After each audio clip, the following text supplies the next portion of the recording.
¿Qué es lo que define una máquina? Dice Marx. Lo que define una máquina no es que el instrumento sea movido por una fuerza natural. Un arado de bueyes es movido por una fuerza natural y no es una máquina.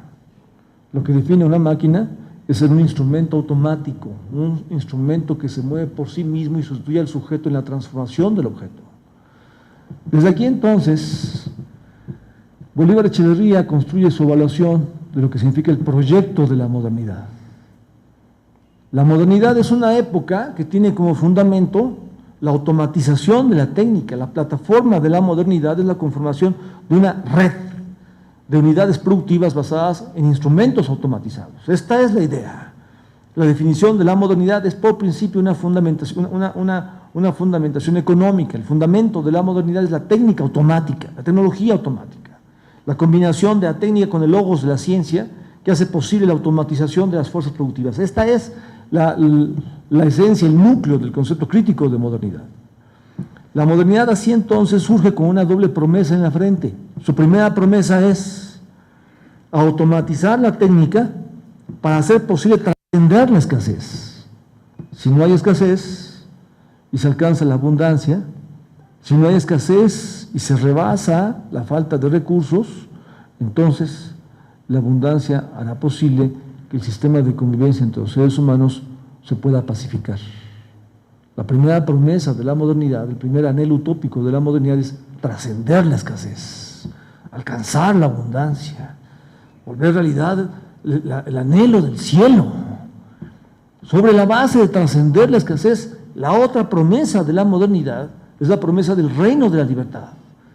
Si la confrontación de unos contra otros ya no es imprescindible, ya no es ineludible, porque la abundancia no hace necesaria la confrontación, si la abundancia vuelve socialmente innecesaria la dominación de unos sobre otros, entonces la libertad se vuelve desafío. No es un efecto automático, no es que se trascendió la escasez y se acabó la dominación. Una vez que se trasciende la escasez, se abre una posibilidad. Los seres humanos tienen que reinventarse. Y entonces tienen que reconstituirse a sí mismos, fundar una nueva subjetividad para aprender a relacionarse sin conflictos, para aprender a resolver sus conflictos. La promesa de la libertad entonces constituye la segunda promesa de la modernidad.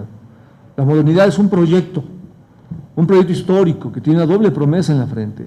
En un lado tiene la promesa de vencer la escasez, de acariciar la abundancia, de otro lado tiene la promesa de trascender la dominación, la guerra de todos contra todos, el bellum omnium contra omnes, y construir, edificar el reino de la libertad. Esta es la doble promesa de la modernidad. Esto es en lo que está pensando Walter Benjamin cuando habla de la segunda técnica, la técnica lúdica. La técnica lúdica es la técnica que permite hacer del juego y de la libertad el fundamento del mundo. La técnica automática es la que permite vencer la primera técnica, la técnica sacrificial, la técnica de la escasez, que hace que el sacrificio se imponga en el sistema de convivencia. En la medida en que hay escasez, se tienen que sacrificar necesidades. En la medida en que hay escasez, se tienen que sacrificar sujetos. En la medida en que hay escasez, habrá heridos y muertos. Habrá confrontación, habrá guerra. Habrá dominación y habrá guerra. En la medida en que exista la segunda técnica, la técnica automática, se abre una época lúdica, la época en la cual la libertad puede vencer la guerra, la época en la cual la libertad puede vencer la tragedia. Esta es la idea. Entonces, cuando Bolívar Echeverría construye su concepto de modernidad, recupera lo más profundo de la relación que Marx está estableciendo en su balance sobre Aristóteles. Tiene muy claro Bolívar Echeverría que Marx ha hecho un balance profundo del planteamiento de Aristóteles. Lo genial de Aristóteles consiste en haber visto la posibilidad de la automatización de la técnica en un tiempo en el cual el atraso de los instrumentos era muy radical. Apenas Aristóteles se atreve a plantearse para sí mismo la pregunta, ¿sería posible ir más allá de la esclavitud?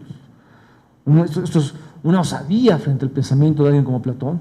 Apenas Aristóteles se ha hecho la pregunta y la contesta de esta manera fascinante, magistral. Tendrían que pasar los instrumentos automáticos del mundo de los mitos al mundo de los hombres. Apenas Aristóteles ha hecho la pregunta, finalmente retrocede, porque la conclusión de Aristóteles es que ese es un sueño que no puede más que ser hermoso, pero es eso, un sueño. No puede existir en la realidad. La limitación técnica de su época se impone. Pero lo genial de Aristóteles fue haber hecho la pregunta. quien le dio la respuesta a esa pregunta adecuadamente fue Marx. Y el concepto de modernidad que se puede construir desde Marx es este. Modernidad es el nombre que cabe atribuirle a una época que tiene como fundamento la automatización de la técnica y con eso presenta como posibilidad material la realización de esta doble promesa: trascender la escasez, edificar el reino de la libertad.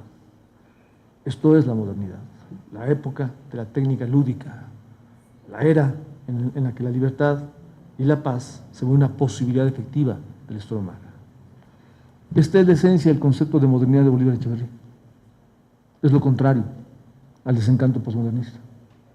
La modernidad no es la época de la dominación interminable de unos contra otros y de la naturaleza. La esencia del concepto crítico de modernidad de Bolívar Echeverría está construida desde el Capital de Marx. Este es el primer planteamiento. El segundo planteamiento: el capitalismo no es sinónimo de la modernidad. Capitalismo y modernidad no son lo mismo. El capitalismo es una forma de la modernidad. Podría decirse la modernidad realmente existente. Hasta ahora no ha existido otra modernidad, solo esta, la modernidad capitalista. Pero eso no quiere decir que otras formas de la modernidad no sean viables y posibles. Formas de modernidad no solo anticapitalistas, sino más bien transcapitalistas, que trasciendan el capitalismo, son enteramente factibles. Entonces, modernidad para Bolívar Echeverría es el nombre de una época que tiene como plataforma la automatización de la técnica.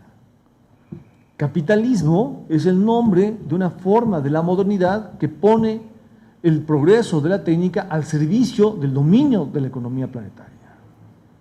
Y entonces, lo que define al capitalismo por principio es instalar una forma de dominación que vive de traicionar las promesas de la modernidad.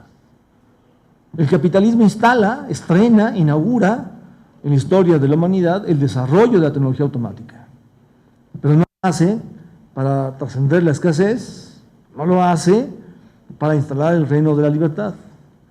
El capitalismo instala el sistema de fábricas automáticas, instala la gran industria, funda la modernidad, la inaugura, pero lo que el capitalismo hace es crear un sistema tecnológico que reedita de manera cada vez más agresiva la escasez de modo artificial. Cuando es posible trascender la escasez, el capitalismo la reedita. El capitalismo reedita una y otra vez la escasez. Y entonces, el planteamiento que deriva del mirador Bolívar Echeverría para entender el modo en que el capitalismo reedita la escasez es muy complejo. Porque entonces lo que está en juego aquí es captar que la definición de Bolívar Echeverría sobre el capitalismo es muy crítica, es una crítica muy radical.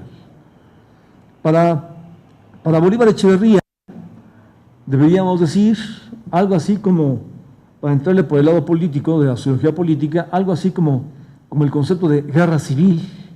Es un concepto que no se alcanza a utilizar de manera adecuada si solo se reduce a el choque de dos proyectos de Estado al interior de una misma nación o el choque de dos proyectos de nación al interior de un mismo Estado.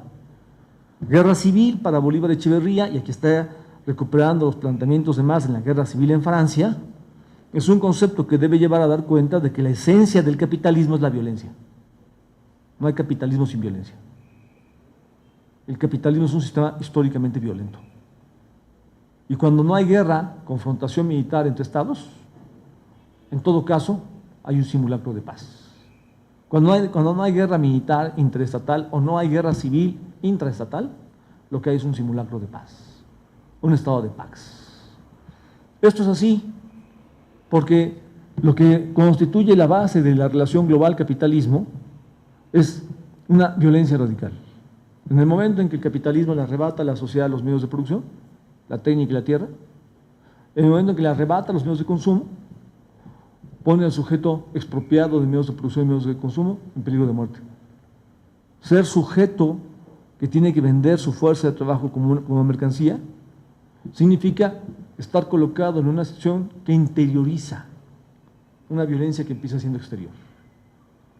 El capitalismo pone en peligro de muerte al grueso del sujeto social, le arrebata los medios de vida genera una crisis estructural en el proceso de reproducción social, direccionaliza el peligro de muerte contra los dominados modernos, y una vez que están colocados en esta situación límite, los dominados modernos tienen que escoger. Más lo dice ironizando, son libres de escoger, morir o someterse. Así entonces, a diferencia de la esclavitud antigua, donde los esclavos tienen que ser perseguidos, atrapados y llevados a las haciendas, los esclavos modernos se autoconducen al mercado laboral. La mercantilización de la fuerza de trabajo no es otra cosa que la interiorización de una violencia que empieza siendo exterior. En su fascinante obra, El ser y la nada, Jean-Paul Sartre había construido una fina teoría de la dominación basada en la complicidad. Sartre está impresionado. Los nazis invaden París sin disparar una sola bala. Cierto, no entraron por la frontera que esperaban los franceses, llegaron por atrás, le dieron la vuelta. Pero una vez que llegan a París, los franceses no hacen nada. Sartre se pregunta, ¿cómo demonios fue esto posible? Se contesta, los franceses podían escoger pelear o suicidarse. Escogieron someterse, escogieron ser cobardes. La conceptualización sartreana de la dominación pone como condición central la complicidad. No hay dominación sin complicidad. Todo lo que hay que llamar la teoría fenomenológica de la lucha de clases en El ser y la nada tiene la complicidad como clave de la dominación. No hay dominación sin complicidad, eso es cierto. Desde Marx también la complicidad aparece como condición esencial de la dominación. La diferencia entre Marx y Sartre consiste en que Marx da cuenta del fundamento material que propulsa, que empuja a la complicidad. Quien descifró muy bien eso fue Bolívar Echeverría. Una vez que el capital instala peligro de muerte en el sujeto social, porque está expropiado de medios de vida, propulsa una tendencia espontánea para sobrevivir, para intentar inventar una forma de vivir lo invivible. El sujeto dominado admite la violencia que empieza siendo exterior, la interioriza, y entonces vive como normal lo que es radicalmente anormal. Vive como normal que su vida esté siempre en una situación inestable, que hay una incertidumbre crónica, cotidiana. ¿Quién sabe si se pueda tener trabajo? ¿Quién sabe si se pueda tener medios de vida? ¿Quién sabe si se pueda subsistir? Se ve como normal lo que es profundamente anormal. La modernidad capitalista introduce un desgarramiento radical, porque la plataforma del capitalismo es poner en peligro de muerte al sujeto social. Sobre eso, el capitalismo edifica su dominación. Cuando sería posible trascender la escasez, la reinstala. Para empezar, porque la forma del dominio capitalista tiene como su fundamento la violencia estructural contra los dominados modernos. No hay capitalismo sin violencia. Si el sujeto consigue vender su fuerza de trabajo y tiene un salario, esto es un simulacro de paz. Accedió a los medios de vida, pero el peligro de muerte es crónico, es estructural. El argumento de Bolívar Echeverría da un paso adelante, y esto es muy importante verlo, porque entonces se da cuenta que la forma en la cual el capitalismo instala la violencia estructural es más radical que lo que hasta aquí he mencionado. Porque lo que sucede es que el capitalismo hace uso y abuso del progreso de la técnica, cierra otras trayectorias que harían posible una convivencia comunitaria, cierra otras trayectorias que harían posible la abundancia, otras trayectorias que permitirían alcanzar la abundancia se bloquean, cierra otras trayectorias que harían posibles encuentros ecológicos con la naturaleza e impone trayectorias del progreso tecnológico al servicio del apuntalamiento del poder planetario. En este sentido, es que el modo en que funciona la modernidad capitalista instala progresos tecnológicos que hacen de manera esquizoide del desarrollo de la técnica no fundamento de un mundo mejor de la vida, no fundamento del mejoramiento del mundo humano de la vida, hacen del desarrollo de la técnica fundamento de un desgarramiento, de una bifurcación. En la medida en que crece la riqueza, crece la pobreza. En la medida en que crece la riqueza, crece la miseria social. La técnica se vuelve cada vez más poderosa y conforme la técnica se vuelve más poderosa, se expulsa sujetos del trabajo productivo. Crece lo que Marx llama el ejército de reserva. Ven el término. Cuando Marx está empleando el término ejército de reserva, está importando un término que viene del argot militar al discurso económico. Claramente está mostrando que aquí, en la modernidad capitalista, hay una situación de guerra. Hay un simulacro de paz, una especie de guerra civil. La clase dominante ataca a los dominados modernos de manera silenciosa y efectiva, de manera anónima, cada vez que el mercado expulsa sujetos al desempleo. Expulsar sujetos al desempleo quiere decir arrojarlos a un mundo de mutilación de necesidades. Habrá heridos y muertos de manera efectiva. La violencia se produce desde el mercado de un modo anónimo. Hay una violencia, entre comillas, invisible, no porque no haya tragedia, sino porque parecía que no le ejerce nadie. A esta violencia Bolívar Echeverría le llama violencia económico-anónima. Es la violencia producida por un progreso tecnológico al servicio del poder contemporáneo, que no está permitiendo que el desarrollo de la técnica se ponga al servicio de la realización de las promesas de la modernidad, trascender la escasez, que no está al servicio de la edificación del reino de la libertad, es un desarrollo tecnológico que está al servicio de la dominación de todos. Porque no nada más son los integrantes del ejército de reserva los que están puestos en peligro. Una vez que crecen los integrantes del ejército de reserva, una vez que crece la población sobrante, la pluspoblación, una vez que se produce esta forma tan inhumana, estos humanos sobran, son sacrificables, se produce una confrontación de los integrantes del ejército de reserva contra los integrantes del ejército inactivo. Divide et impera.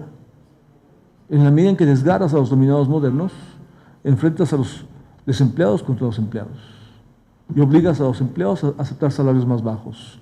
Los enfrentas en el mercado laboral mundializado y generas condiciones para que la clase dominante pueda dominar mejor a los dominados.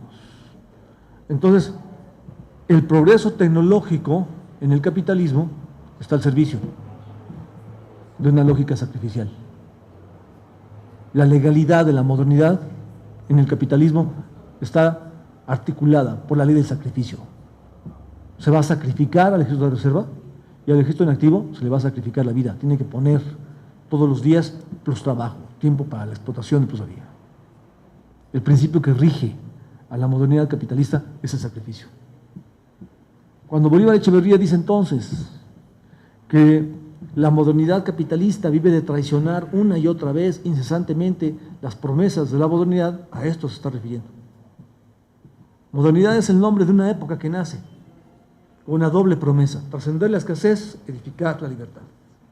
El capitalismo le da una forma a la modernidad que traiciona, que sabotea esas promesas, que instala la violencia estructural como plataforma de la forma capitalista de la modernidad. La violencia estructural, el simulacro de paz, define al capitalismo. El progreso tecnológico del capitalismo es un progreso que no trae la abundancia. Cada vez que es posible la abundancia, bloquea esas trayectorias, recanaliza el desarrollo de la técnica en otra dirección. Cada vez que es posible avanzar hacia un mundo mejor, reconstituye la escasez de modo artificial. Este planteamiento de Bolívar Echeverría es muy profundo. Aquí está heredando lo mejor de las formulaciones de Jorge Jaime Adorno en Dialéctica de la Ilustración.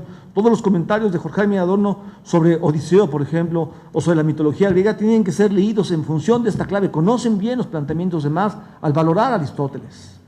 Bolívar Echeverría está partiendo de aquí y su lectura sobre la relación entre capitalismo y modernidad es más compleja incluso que Dialéctica de la Ilustración. Nota a pie de página. No voy a entrar en la comparación aquí entre Bolívar Echeverría y Jorge Jaime Adorno. Publiqué un ensayo en España, Bolívar Echeverría, la aventura de la teoría crítica del barroquismo, donde comparo sintéticamente la dialéctica de la Ilustración con la lectura de la modernidad y el capitalismo de Bolívar Echeverría, que es más profunda que la que hacen ellos. Pero Bolívar Echeverría hereda y lleva adelante los planteamientos de Jorge Jaime Adorno. Por eso digo, el verdadero heredero de la Escuela de Frankfurt no es Habermas, es Bolívar Echeverría. Hace una lectura de la dialéctica de la relación entre capitalismo y modernidad que rebasa incluso a Jorge Jaime Adorno, aunque parte de ellos. Entonces, si uno parte de aquí, la conclusión a la que se llega es muy fuerte. A mí me gusta decir que aquel planteamiento de Clausewitz La guerra es la continuación de la política por otros medios, lo podría uno heredar para parafrasear a la hora de definir a la modernidad capitalista, y entonces lo que habría que decir es que en la dialéctica de la relación entre capitalismo y modernidad, la economía se vuelve la continuación de la guerra por otros medios.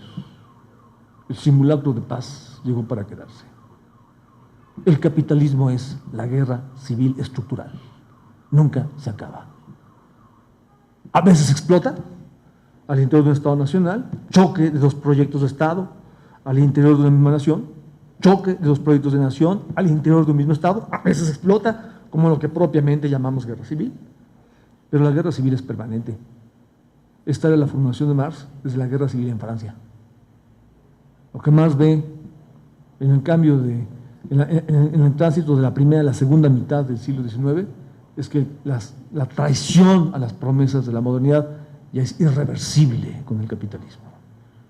Y esa es la línea que Bolívar Echeverría está recuperando. Esto es lo primero que habría que decir en general. La dialéctica de la relación entre capitalismo y modernidad gira en torno al sabotaje, a la traición permanente del potencial utópico de la modernidad por el capitalismo. Gira en torno a la reinstalación una y otra vez de la escasez de modo artificial. La violencia es permanente, es estructural, es un simulacro de paz. Si algo define a la modernidad capitalista, es un estado de paz. Esta es la idea. Esta es la idea. Quien planteó esto fue Bolívar Echeverría. Esto hace pedazos todas las ilusiones del mito del progreso en el discurso económico convencional, la idea del estado de bienestar, que el progreso de la economía capitalista va a traer la generación de bienestar para la metrópoli, luego si hacemos las cosas que ellos hacen también en la periferia, que si no vamos a ser el doble de Alemania o Estados Unidos, al menos sí no vamos a parecer a Portugal. Todas estas cosas son hechas pedazos por una formulación como esa de Bolívar Echeverría. No hay capitalismo sin violencia. Si en América Latina, Romauro Banini decía, no hay capitalismo sin sobreexplotación en la periferia latinoamericana, Bolívar Echeverría diría, no hay capitalismo sin violencia, en cualquier lado, incluida la metrópoli. Todo el tiempo el capitalismo es simulacro de paz. Esta es la idea. Es muy fuerte la idea. Lo que define al capitalismo es la violencia histórica, una violencia muy singular, una violencia, digámoslo así, invisible. La lista de guerras asimétricas entre el cierre del siglo XX y el siglo XXI ya ha mostrado que no fue así. Pero las guerras asimétricas son guerras de mucha ventaja, las potencias van a ganar, Estados Unidos va a ganar. Lo que ahora constituye una amenaza de primer orden es que está emergiendo el riesgo de guerras entre potencias. Por eso decía que lo del pleito por Ucrania debe ser colocado en la frontera de la discusión geoestratégica, porque lo que está en juego ahí no es un problema que tenga que ver solo con Ucrania, no es un problema interior de Ucrania. Ucrania es el detonante de un conflicto geopolítico regional y mundial, porque lo que está en juego ahí no solo es el dominio de la región, lo que está en juego ahí es la disputa por la hegemonía mundial. Si revisan el acomodo de las Fuerzas Armadas de Estados Unidos en la última década, lo que van a ver es que se están construyendo cinturones geoestratégicos en torno a Rusia y a China. Estados Unidos busca acomodar Fuerzas Armadas, no nada más en lo que fueron los países del cinturón geoestratégico de la ex-URSS.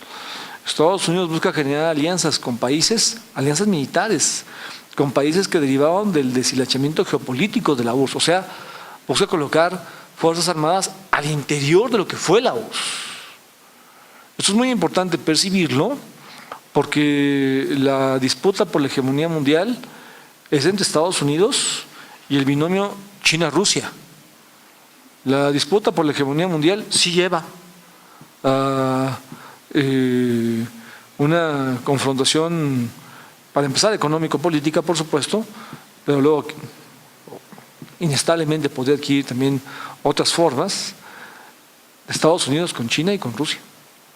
La alianza entre China y Rusia es fundamental para intentar modificar la sede de la hegemonía mundial. El modo en que Estados Unidos busca acercar a Rusia no es un modo que tenga que ver solo con una disputa regional.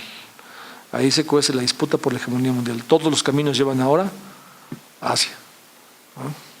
Entonces, visto desde esta perspectiva de la dinámica de la mundialización capitalista en el siglo XXI, donde el Estado autoritario está de regreso, donde la violencia político-destructiva intenta generar una recomposición del capitalismo, donde la violencia político-destructiva no necesariamente construye campos de concentración, no necesariamente tiene economía planificada, como fue la versión clásica del Estado autoritario con el nazismo alemán, pero el Estado autoritario sí recurre a la violencia político-destructiva para generar una reconfiguración del capitalismo, ahora que el Estado autoritario está de regreso como proyecto del capitalismo mundial. Una de las principales expresiones de esta rendición, por supuesto, es la disputa geoestratégica por Ucrania. Y es decisivo ubicar ahí los alcances históricos de lo que está en juego. En este campo de análisis, además del debate geoestratégico, se entra el debate sobre la comunicación. En la discusión sobre la comunicación, siempre la guerra ha sido esencial. Siempre ha sido esencial.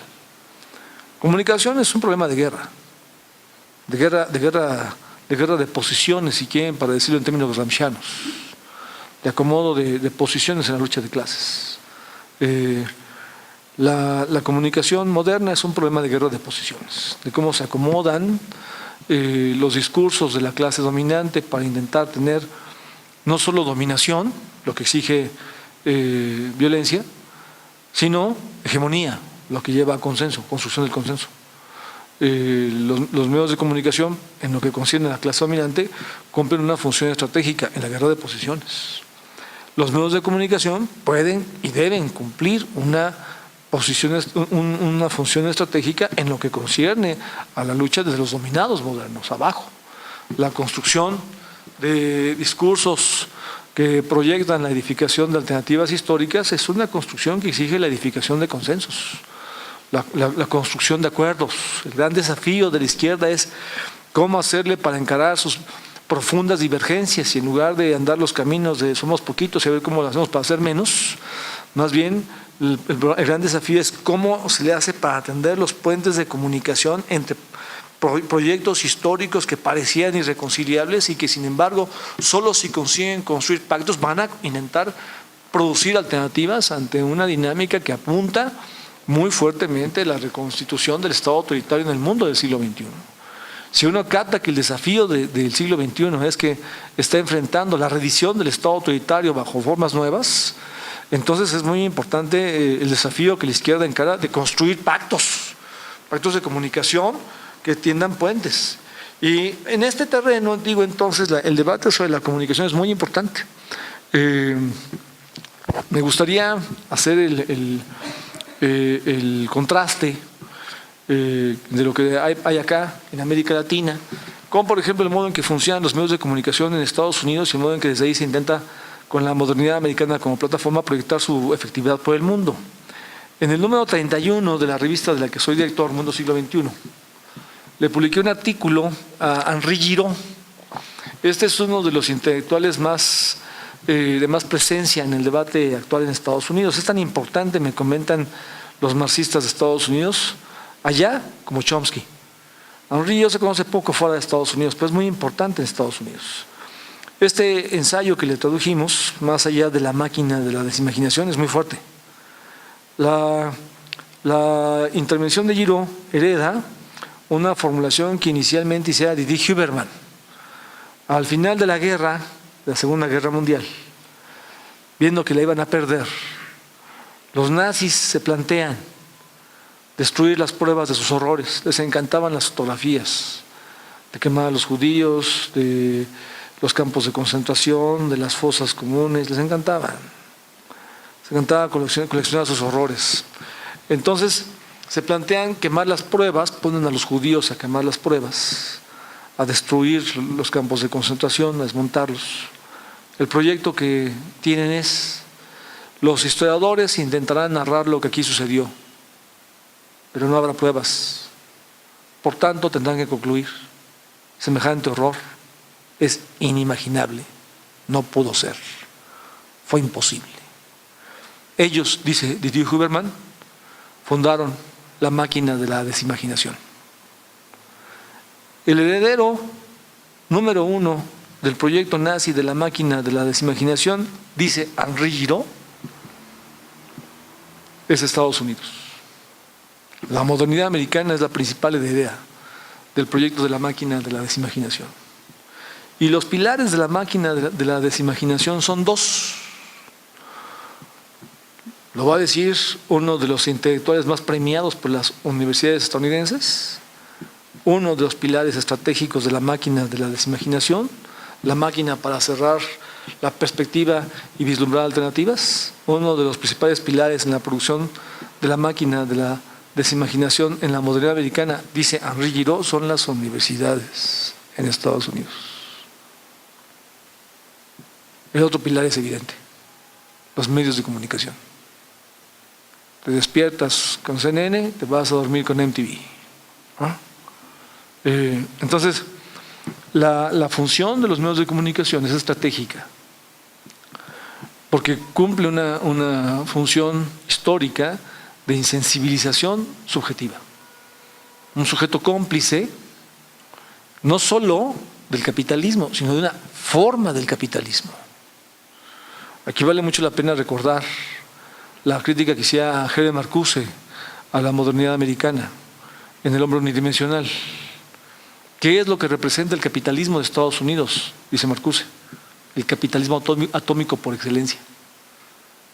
La existencia de las armas atómicas exige una sociedad de psicología atómica, una sociedad que acepta, que admite la presencia de las armas atómicas, y eso quiere decir, admite la posibilidad de su empleo, porque es una sociedad que todo el tiempo se vive como amenazada, como en peligro, al borde de entrar en una situación de amenaza ineludible. Esta psicología en la modernidad americana la producen los medios de comunicación. Es muy paradójico el contraste, porque al interior de Estados Unidos, en la modernidad americana, los medios de comunicación cumplen un papel estratégico para producir una psicología atómica que integra una sociedad nacional con un alto grado de complicidad con las armas nucleares. Para empezar, con las guerras. Después de Vietnam, Estados Unidos tiene muy claro que para poder desplegar una guerra la clave consiste en que los soldados no regresen en bolsas negras, no regresen muertos.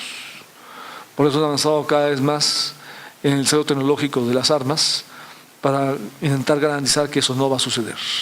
Lo que genera la derrota de Estados Unidos en Vietnam, además de la resistencia ejemplar del Vietcong, es la explosión del movimiento pacifista al interior de Estados Unidos. Esta pinza histórica internacional es la que derrota en Vietnam a Estados Unidos. Aprendieron muy bien la lección, y entonces la clave consiste en que los jóvenes soldados gringos no regresen muertos, y no te regresen montones de mutilados. En este sentido es que resulta muy importante identificar la función estratégica de los medios de comunicación. Producen psicología proatómica.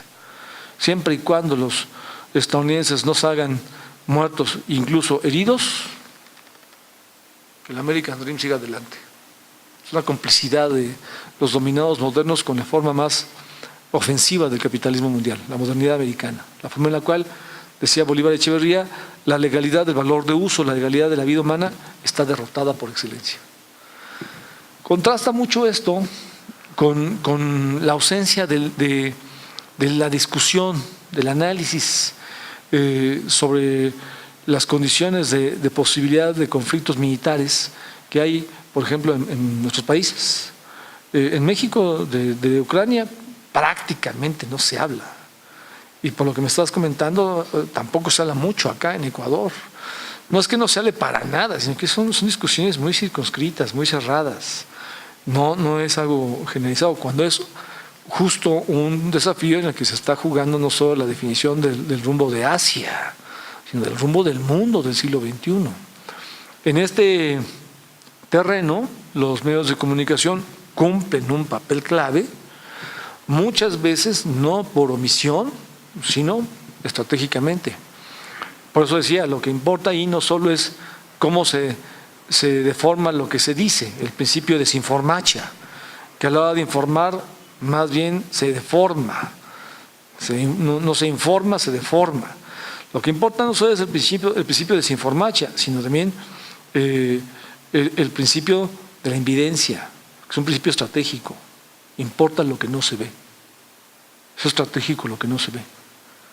Es estratégico invisibilizar ciertos temas de la dinámica de la mundialización.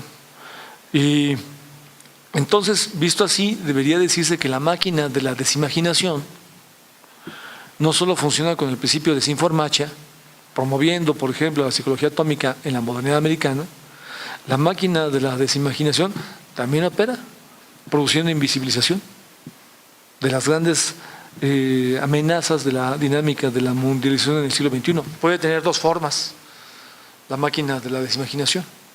Y por eso es tan importante que en los espacios en América Latina en los que estamos construyendo alternativas contrahegemónicas y anticapitalistas, los medios de comunicación cumplan un papel estratégico alternativo.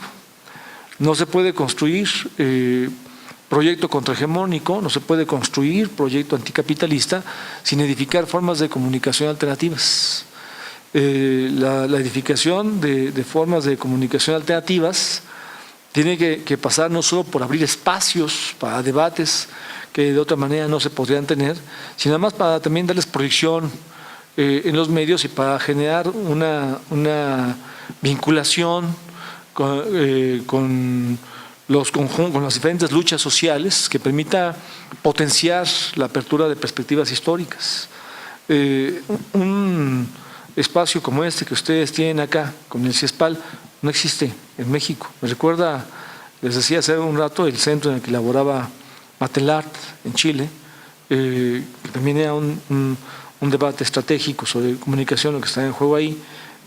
Ustedes acá tienen un espacio en el que pues, un centro de comunicaciones saca la proyección de un libro como este sobre Bolívar Echeverría, sobre uno de los marxistas más importantes en la historia de América Latina. La construcción de formas de comunicación contrahegemónicas es decisiva y adquiere una potencia muy peculiar cuando está aliada, vinculada con la construcción de formas de comunicación anticapitalistas. No es lo mismo proyecto contrahegemónico que proyecto anticapitalista, aunque no tienen por qué ser necesariamente antinómicas las formas de su relación. Porque si la antinomia está allí, lo único que va a preponderar es la polaridad, una polaridad irreconciliable. El desafío es cómo tender los puentes de su alianza. Los proyectos de Estado contrahegemónico y de comunicación contrahegemónica ahí son proyectos que tienen que abrir camino a la comprensión de cómo funciona el ejercicio de la hegemonía mundial, cómo funciona el ejercicio de la hegemonía mundial económicamente, cómo funciona el ejercicio de la hegemonía mundial políticamente, cómo funciona el ejercicio de la hegemonía mundial comunicativamente. Y entonces, un funcionamiento contrahegemónico de los medios de comunicación tiene que criticar las formas de ejercicio de la hegemonía mundial en la dimensión económica, cómo se hace uso y abuso del desarrollo de la tecnología de punta para instalar formas de dominación sumamente ofensivas sobre la periferia, cómo se usa la informática, la ingeniería genética, la nanotecnología para que la metrópoli domine la periferia, cómo se usa la informática para dominar la fuerza de trabajo en la periferia, el uso de las tecnologías de vanguardia como arma en la economía mundial, como arma que le da poder a los capitalismos metropolitanos que instalan su control sobre los capitalismos periféricos porque dependen de las tecnologías que aquellos controlan. La discusión sobre la hegemonía política tiene que ver con cómo se derrotan los proyectos de Estado soberanos, se infiltran con miembros de la clase política educados en las universidades estadounidenses o europeas que son cómplices de las políticas neoliberales, de cerrarle el paso a las políticas nacionalistas para abrirle el camino a las políticas de dependencia a los capitales del extranjero, ante todo metropolitanos.